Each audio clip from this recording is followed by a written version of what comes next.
उडयल्ले कणशे ही उडयल्ले मातीपासून आम्ही फुलां केली. ही मोठी फुलां ही मोठी ह्याच्या तिथे आसात. हे करून मात्र टायम लागला आणि त्याचे टोटल जे जाता न्हू हे माझ्या 2 नंबर भावाक आणि भयणीक वयता.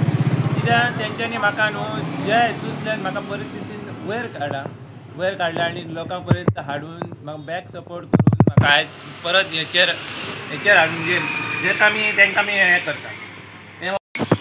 एक्चुली आमी सांगांक सोदता आमी शेतकरी भात कापणी जाल्या उपरांत न्हू जे आमी हें करून ते स्वताच्या भाताचे आमी पोळे खाता. ते शेतकरी आमी दाखोवन दिलं की आमच्या शेता पासून जे सुंदर आमी एक हें करूं शकता. अशें जे हे सगळे जे आसा न्हू हे भाता पासून केलेले अशे आणि दाखोवंक सोदता की शेतकरी ते मेन दिवाळी कशी साजरी करता तेच्या पासून पोळे खातीर. सो हे ते हांवें केलेले. आतां मातशें कितें जालें ते चड दीस जाले. म्हजें नांव विलास किशोर शिरगांवकर.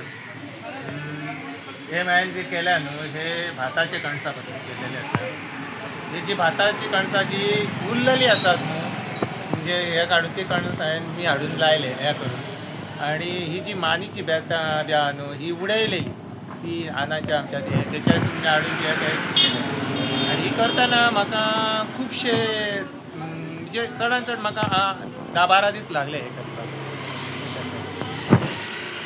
प्रोत्साहन तुका कोणी दिलें अशें? प्रोत्साहन अशें करून अशें ना. आमचो व्हडलो इरमाव असो करतालो की म्हणजे पेंटींग आणि टेको कार्ड्स म्हणजे तेचे सेपरेट हें आसा तो करतालो. तेच्या कडसून पयलीं भुरगेपणान बी